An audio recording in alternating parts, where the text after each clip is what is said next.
question qui préoccupe mon esprit. Il y a une situation qui taraude dans mon esprit depuis un certain nombre de temps. Au sujet de la maturité spirituelle. Et des éléments qui peuvent véritablement déterminer ou définir cette maturité spirituelle. Vous savez, je me suis rendu compte qu'il y a des choses d'une certaine façon qu'on peut acquérir au cours de notre marche chrétienne, mais qui d'une certaine façon ne révéleront pas vraiment une certaine maturité que nous avons. Je me suis rendu compte en me posant la question sur c'est quoi vraiment la maturité spirituelle. Lorsqu'on parle de maturité dans la foi, on fait allusion à quoi? Et j'ai compris, en examinant un certain nombre de choses, que la maturité spirituelle n'a pas trait au don de l'esprit que nous manifestons. Parce qu'en réalité, lorsque vous naissiez de nouveau, le Saint-Esprit vient avec ses dons. Et si vous êtes connecté, vous pouvez d'une certaine façon en jouir de tout cela. La maturité spirituelle n'est même pas les exploits que nous avons dans le ministère. La maturité spirituelle, en fait, je réalise de plus en plus que le plus gros degré de la maturité spirituelle, c'est marcher dans l'amour. L'amour du prochain. Ça veut dire notre amour pour Dieu va tellement monter que ça sera visible et manifeste dans notre capacité à aimer et à démontrer notre amour pour le prochain, pour le semblable. Parce que plus nous aimons Dieu, plus cet amour pour Dieu est manifeste dans la manière dont nous traitons les autres, dans la manière dont nous traitons notre semblable. Alors, on ne peut pas donc dire qu'on aime Dieu, qu'on a un haut niveau d'amour pour Dieu, qu'on est mature dans la foi, alors qu'on a du mal à bien traiter son prochain, alors qu'on a du mal à aimer son prochain, alors qu'on a du mal à témoigner cet amour pour son prochain. Mais bien aimé dans le Seigneur, vous allez nous vous rendre compte autour de nous d'un phénomène qui de plus en plus se répand, d'une sorte de guerre, d'une sorte de querelle, d'affront qu'il y a entre les gens qui portent la Bible. Bon, j'ai peur d'utiliser peut-être le terme chrétien parce que de certaine façon, ça sera quand même osé de dire qu'au milieu des chrétiens, il y a tellement une sorte de bataille, de guerre. Et on se pose la question, parce que toute personne normale devrait quand même réfléchir à un certain niveau. D'où sortent ces guerres, ces querelles qu'on rencontre de plus en plus au milieu des chrétiens, en milieu chrétien. Et vous entendrez, dans le monde, les gens vous disent, la religion a tout détruit. La croyance a sémé des pagailles dans les familles. La religion a apporté des guerres. La religion a apporté des disputes. La religion a apporté des divisions dans les couples, dans les familles, dans les relations d'amitié, ainsi de suite, dans les villages. On vous dira que la religion a apporté toutes sortes de problèmes. Et en regardant de plus près, on se rendra compte que ce n'est pas faux. Si on veut être honnête envers nous-mêmes, ce n'est pas faux. Regardez un peu. Vous verrez des personnes d'une certaine manière dans les familles qui, lorsqu'ils n'étaient pas encore soit en train d'aller à l'église, soit en train d'aller dans une mosquée, s'entendaient carrément. Pouvaient s'asseoir, parler ensemble, partager, rire en famille.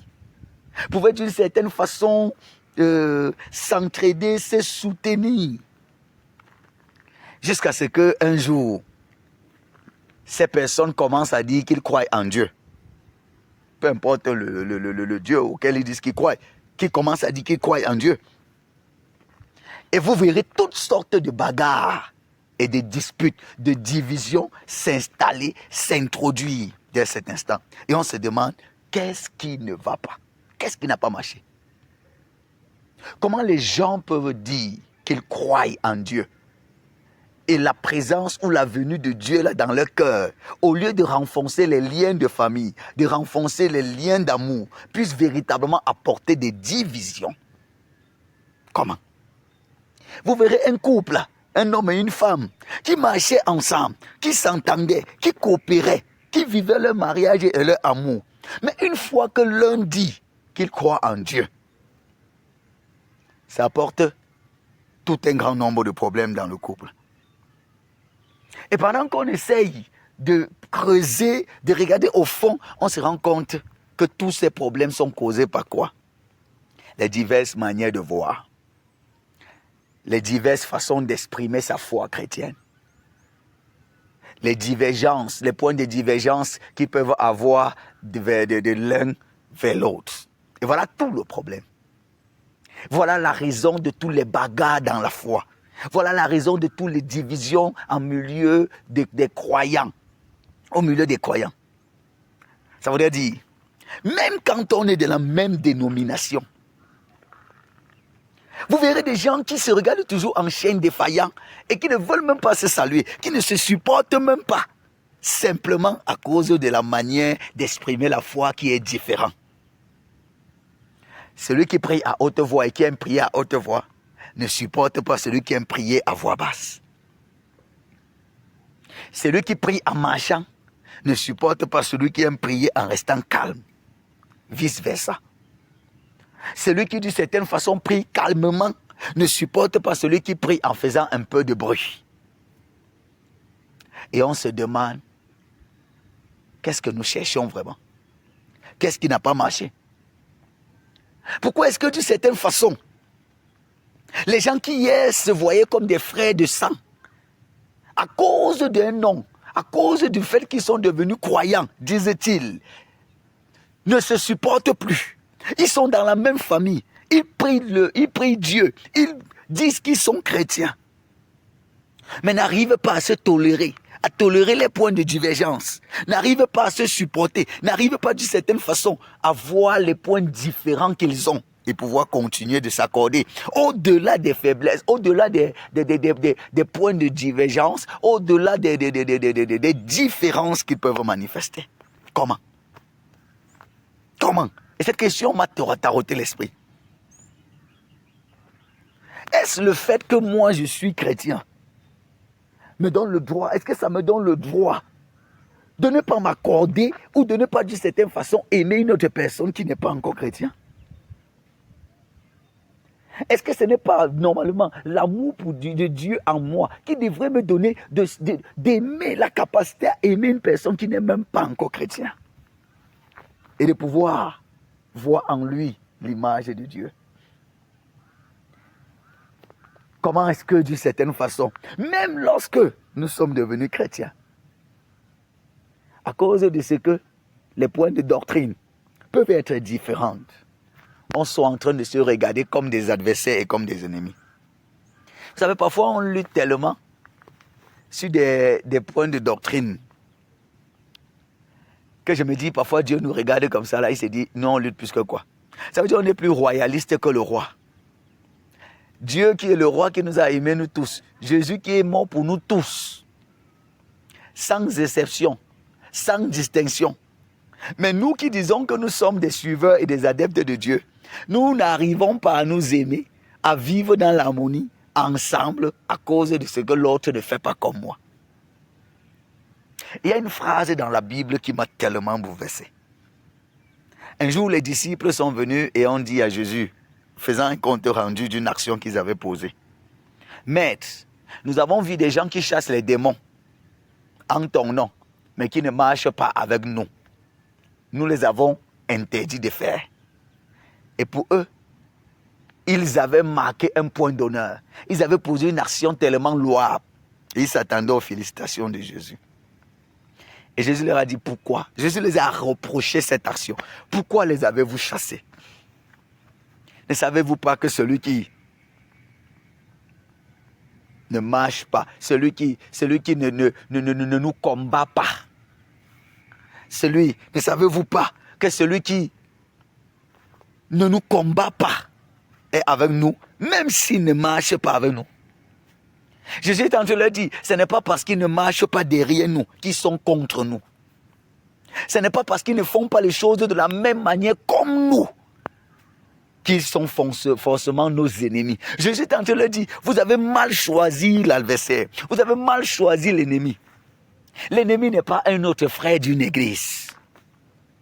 L'ennemi n'est pas une autre sœur d'une église. L'ennemi n'est pas une autre église. L'ennemi n'est pas une autre dénomination. Non. Même si Jésus est d'accord qu'ils peuvent, Jésus pour dire aux disciples, ils peuvent ne pas marcher avec nous. Ils peuvent ne pas faire comme nous. Ils peuvent ne pas avoir les mêmes façons de faire.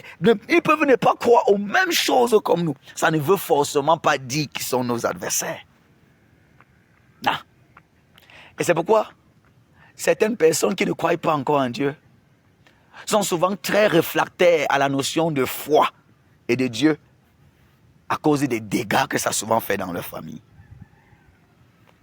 À cause des blessures que certains chrétiens ont laissées dans le cœur des gens à cause de leur attitude. Le plus gros, le plus haut degré de la maturité, c'est la marche dans l'amour. C'est la capacité à aimer les gens malgré nos divergences. C'est la capacité à pouvoir se focaliser sur ce qui nous unit plutôt que sur ce qui nous divise. Pourquoi est-ce qu'on peut ne pas voir les choses différemment et continuer d'avancer? Pourquoi est-ce que les chrétiens sont obligés de voir les choses de la même façon? Non, c'est pas la secte. Être chrétien n'est pas une secte. Pourquoi toutes les dénominations voient les choses de la même manière et pensent de la même façon? Pas du tout. La vie, il y a une dimension de la vie qui est comme les repas. Ça veut dire qu'il y a les gens qui aiment le couscous tandis que d'autres ne supportent pas le couscous. Ça ne voudrait pas dire qu'ils ont un pouvoir avec la nourriture. Il y a les gens qui aimeront la sauce d'arachide tandis que d'autres aimeront la sauce pistache. Mais pourquoi est-ce qu'on devrait être en train de se regarder comme des chiens défaillants? Parce que toi tu aimes la sauce d'arachide et moi j'aime la sauce tomate. Pourquoi? Pourquoi est-ce que je ne peux pas te laisser manger ta sauce tomate et toi tu manges ta sauce d'arachide? Et on reste en paix et en harmonie. Pourquoi? Pourquoi? Et vous voyez, les batailles dans les églises. Les batailles dans les églises. Les batailles entre les dénominations. Il suffit qu'une autre église naisse à côté, dans un quartier d'une autre église.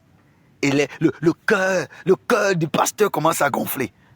Comme si l'église elle était un ennemi. Ça veut dire un bar pénètre à côté d'une paroisse. Un bar, on peut créer un bar.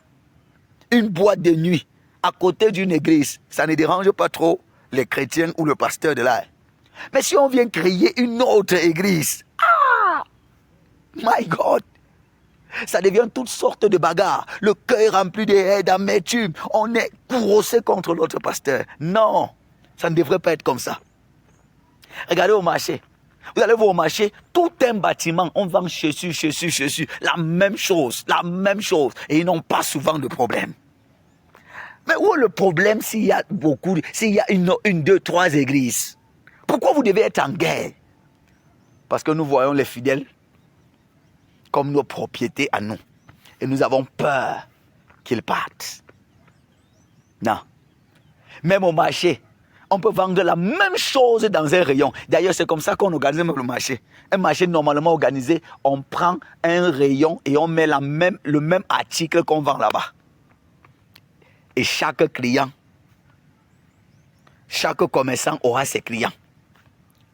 Mais bien aimé dans le Seigneur, on n'est pas obligé de voir les choses de la même façon. Si dans une église, pendant qu'on fonctionne, une autre église est née à côté, elle n'est pas ennemie avec nous. J'ai l'habitude de dire que si une église prospère à côté de ta part, ça veut dire que tu avais besoin d'elle. Il faut voir en d'autres serviteurs de Dieu, en d'autres églises, comme des supports, comme des collaborateurs, comme des personnes qui viennent nous aider à porter la charge. Personne ne peut servir Dieu, ne peut faire l'œuvre de Dieu seul. Peu importe vos capacités, peu importe vos potentialités, peu importe ce que vous pouvez avoir, peu importe la grandeur de votre église, peu importe la grandeur de votre onction, vous ne pouvez pas faire l'œuvre de Dieu seul. Vous avez et vous aurez toujours besoin des autres. Toujours besoin des autres. On aura toujours besoin de l'autre. Donc la présence d'un autre frère, la présence d'une autre église ne devrait pas nous menacer. La présence d'un autre ministère ne devrait pas être une menace pour le chrétien que nous sommes. Comment de nos jours, les ennemis des serviteurs de Dieu sont encore les serviteurs de Dieu? Comment de nos jours, les adversaires des églises, au lieu d'être même les sorciers, c'est encore d'autres églises. Comment le principal combat de d'autres serviteurs de Dieu, c'est d'autres serviteurs, de d'autres églises, c'est d'autres églises. À cause des points de divergence. Nous serons surpris au ciel de voir que les combats dans lesquels nous sommes engagés, à défendre nos bâtiments, à défendre nos dénominations, à défendre nos idéologies, nous serons surpris de voir qu'au ciel, ça serait des faux combats dans lesquels nous étions engagés. Même dans l'église primitive, il y en avait des points de divergence. L'apôtre Paul ne voyait pas les choses comme l'apôtre Pierre. Ils avaient des points de divergence. Mais ils se reconnaissaient tous comme des serviteurs de Dieu. Ils voyaient en chacun un support qui permettait d'avancer l'œuvre de Dieu. Ils ne se voyaient pas comme des adversaires. L'église n'est pas une secte pour voir les choses de la même façon. Non, on n'est pas obligé de tout voir de la même manière. Pas du tout, pas du tout. Ce n'est même pas normal. Même en tant que serviteur de Dieu, on n'est pas obligé de tout voir de la même façon. Non. Il faut quand même que nous voyons les choses différemment. Il faut qu'il y ait des pôles qui vont voir les choses d'une certaine manière. Il faut qu'il y ait des pierres qui verront d'une certaine manière. Et enfin, chacun pourra avancer. Celui qui mange la sauce d'arachide, qu'il mange. Celui qui mange la sauce tomate, qu'il mange. Et après qu'on se voie et qu'on parle. Le ciel ne connaît pas toutes nos dénominations là. Le ciel ne connaît pas toutes nos dénominations. Le ciel reconnaît les enfants qui lui appartiennent. Les disciples disent à Jésus, nous avons vu des gens qui ne nous suivent pas, mais qui chassent les démons. Et nous leur avons empêché. Et Jésus leur dit, pourquoi avez-vous fait ça? Celui qui n'est pas contre nous est avec nous, même s'il ne marche pas avec nous. Celui qui n'est pas contre nous est avec nous. Ça veut dire que quelqu'un peut être avec vous sans marcher avec vous. Quelqu'un peut être... On peut être ensemble même si on ne marche pas dans la même église. On peut être ensemble même si on ne marche pas dans la même dénomination. Qu'est-ce qui nous arrive? Qu'est-ce qui n'a pas marché? Qu'est-ce qui nous arrive? Vous allez voir une femme avec son époux, à cause d'un point de divergence doctrinale, ils ne se parlent plus. Ils n'ont plus d'intimité sexuelle. Ils n'ont plus rien. Parce qu'on est là dans les luttes des dénominations. Vous allez voir deux amis qui s'entendaient bien. Dès qu'ils sont dans deux églises différentes, ils commencent à se regarder en chaîne défaillant. Vous luttez pourquoi? L'apôtre Paul disait combattu le bon combat. Ça veut dire qu'il y a des faux combats. Ce n'est pas tous les combats qui sont des combats à combattre. Il y a des faux. Il y en a certains qui sont engagés tellement dans des faux combats. Vous voyez deux personnes qui ont grandi ensemble, qui ont servi Dieu ensemble, qui ont bataillé pour faire avancer l'œuvre de Dieu ensemble. Mais à cause de ce qu'à un moment de leur vie, leur chemin se divise à cause de leur appel ou à cause de je ne sais quoi. Ils commencent à se regarder en chien défaillant. À cause d'une dénomination. Ils ne se parlent plus. Ils ne se voient même plus comme les serviteurs de Dieu. L'un attaque l'autre, l'autre attaque l'un. Jésus n'est pas mort pour une dénomination. Pas du tout. Jésus n'est pas mort pour une doctrine. Pas du tout. Jésus est mort pour renverser les murs de séparation. Pour renverser les murs de séparation. Mais l'Église est venue et commence à reconstruire les murs de séparation. Toi, tu es de tel. Et moi, je suis de tel. Et c'est comme ça qu'à l'époque des apôtres, les uns disaient, moi, je suis de Paul. Et d'autres disaient, moi, je suis d'Apollos. C'est les indices de l'immaturité dans la foi. Les indices de l'immaturité. Où au lieu de voir le Christ qui nous unit, on voit les éléments qui nous divisent. Non, moi je suis de tel pasteur. Moi je suis de telle dénomination. Non, moi je suis de tel. Et on lutte pour les noms d'église. Tous ces noms d'église viennent de la terre. Ce sont des choses de la terre. Tous ces ministères, ces noms des ministères sont des choses de la terre. Dieu connaît une église. L'église que lui-même il se forme. Je bâtirai mon église. Je bâtirai mon église. Mais bien aimés, nous devons sortir de cette immaturité dans la foi, de cette naïveté spirituelle. Nous devons sortir de ces faux combats et pouvoir accepter qu'on peut être différent. Pouvoir accepter qu'on peut aimer Dieu, mais exprimer notre amour pour Dieu différemment. Même dans le mariage, On ne s'entend pas sur tout. On ne voit pas de la même manière sur tout. Pourquoi c'est dans le mariage, dans l'église que vous voulez qu'on voit les choses de la même façon? Pourquoi c'est Dieu que vous voulez qu'on exprime notre amour de la même façon? Pas du tout. Les gens expriment leur amour pour Dieu avec leur tempérament. Pourquoi ne nous focalisons-nous pas sur ce qui nous unit plutôt que de nous focaliser sur ce qui nous divise? Pourquoi ne voyons pas en l'autre un support, un appui et une aide pour pouvoir faire avancer l'œuvre de Dieu? Pourquoi est-ce que la présence d'un autre est pour nous toujours comme une menace? Pourquoi la présence d'un chrétien est pour toi comme une menace? Pourquoi la présence d'un autre pasteur est toujours pour toi comme une menace? Pourquoi la présence d'une autre église à tes côtés est toujours pour toi comme une menace? Qui peut porter l'œuvre de Dieu sur sa tête à lui seul? Qui peut porter l'œuvre de Dieu sur sa tête à lui seul? Qui? L'autre est là à côté pour t'aider. Chacun va faire seulement sa part. Son petit morceau est parti. Chacun de nous là, personne ne partira avec l'œuvre de Dieu sur sa tête. Chacun porte sa part, il avance. Chacun avance avec sa part en fonction des capacités et des dons que Dieu a mis dans son cœur. Chacun avance un peu. Chacun avance un peu. Oui, on aura les points de divergence. Oui, on aura les points de discorde. Mais ça ne voudrait pas dire qu'on est des ennemis. Non. On peut s'asseoir ensemble au nom de Jésus et pouvoir prier ensemble pendant que l'un prie en Banganté, l'autre prie en Bouddha, l'autre prie en Yaoundé, l'autre prie en Douala. Et on prie, pas dans les mêmes langues, mais on prie le même Jésus. Ça veut dire qu'on peut exprimer notre amour pour Dieu de manière différente. Même quand on ne sera pas accordé sur certaines choses, on peut mettre ces désaccords de côté et laisser ça pour le jugement dernier. Et entre-temps, marcher dans l'amour sur la terre. Marcher dans l'amour sur la terre. Qu'est-ce que nous voulons montrer aux gens qui ne sont pas encore dans la maison? Que le nom de Jésus divise ceux qui étaient unis? Que le nom de Jésus met la discorde? Mais bien aimé, le plus grand degré de la maturité spirituelle, ce n'est pas de chasser les démons, non. Ce n'est pas de faire tomber les gens, non. C'est la capacité à marcher dans l'amour. Un amour qui supporte tout. Un amour qui permet de transcender et de s'élever au-delà des clivages, au-delà des divisions, au-delà de toutes ces choses qui n'ont rien à foutre avec l'éternité. C'est cet amour qui aime malgré que nous n'aimons pas les mêmes nourritures. Qui aime malgré que nous n'aimons pas les mêmes couleurs. Et c'est à ça que Dieu nous appelle. C'est ça la maturité. Regardez quelqu'un qui ne prie pas comme toi, mais qui te dit qu'il prie aussi Dieu. Et que ton cœur soit en train de l'aimer. Même s'il n'est pas encore chrétien. Que ton cœur soit en train de l'aimer. Que tu sois vrai avec lui. Que la manière dont tu l'aimes et la manière dont tu partages ton amour vis-à-vis de lui puisse véritablement l'amener même à te suivre.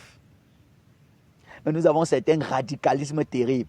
Nous faisons un peu souvent comme certains notables qui sont plus traditionnalistes que le chef lui-même. Certains chrétiens sont comme certains notables. Ils sont plus traditionnels. Donc même là où le chef dit laissons, il dit on ne laisse pas. On ne laisse pas. On va lutter. On va bagarrer pour ça. Il y a certains chrétiens, certains ministres de Dieu comme ça. Ils sont plus royalistes que le roi. Même là où Dieu dit laissez tomber. Laissez, venez à moi, venez tous, vous tous. Il dit non, lui n'entre pas. Il y a des gens sur la terre qui ont déjà indiqué les gens qui n'entreront pas au ciel. Les gens de telle église n'entreront pas. Les gens de telle paroisse n'entreront pas. Les gens de telle dénomination n'entreront pas. Toi qui? Toi qui? Vous savez, au ciel, nous serons surpris. Toi qui? Oh, si vous ne faites pas les choses de telle façon, vous n'entrerez pas au ciel. Donc, maintenant, ce n'est même plus le sang de Jésus qui permet d'entrer au ciel. Ce n'est même plus l'évangile qui permet d'entrer au ciel. Mais c'est les doctrines des gens, des uns et des autres qui permettent d'entrer au ciel. Are you mad? Are you mad? Qui nous a ensorcelés? Qui nous a ensorcelés? Ou au lieu de se mettre ensemble pour faire avancer l'œuvre de Dieu, chacun de son côté. Quand je vois un frère qui est en train d'œuvrer et qui pousse l'œuvre de Dieu de son côté à sa manière, je dis gloire à Dieu. Je ne pouvais pas faire ce qu'il est en train de faire là. Je fais ma part de mon côté. Je vois un autre de l'autre côté qui est en train de pousser l'œuvre de Dieu à sa manière. Je dis gloire à Dieu. Je vois un autre qui porte l'œuvre de Dieu de son côté. Je dis gloire à Dieu. Chacun de nous, on porte un morceau. L'œuvre de Dieu, c'est tout un gros œuvre. Et chacun tient un morceau, un petit morceau. Et il fait. Il va faire et il finira par mourir et laisser. et un autre continuera. Mes bien-aimés, quittons dans des fausses batailles, dans des faux combats, et montons dans l'amour, montons dans la maturité, au-delà de nos différences. Au-delà de nos différences. Ça nous amènera à sortir de certains radicalismes qui n'ont pas de nom, qui n'ont pas de nom et qui ne servent véritablement à rien. Le plus haut degré de la maturité spirituelle, c'est la marche dans l'amour. C'est la marche dans l'amour. C'est la marche dans l'amour du prochain. Dans l'amour du prochain. Que Dieu nous bénisse et qu'il nous donne d'être des hommes et des femmes matures. Amen.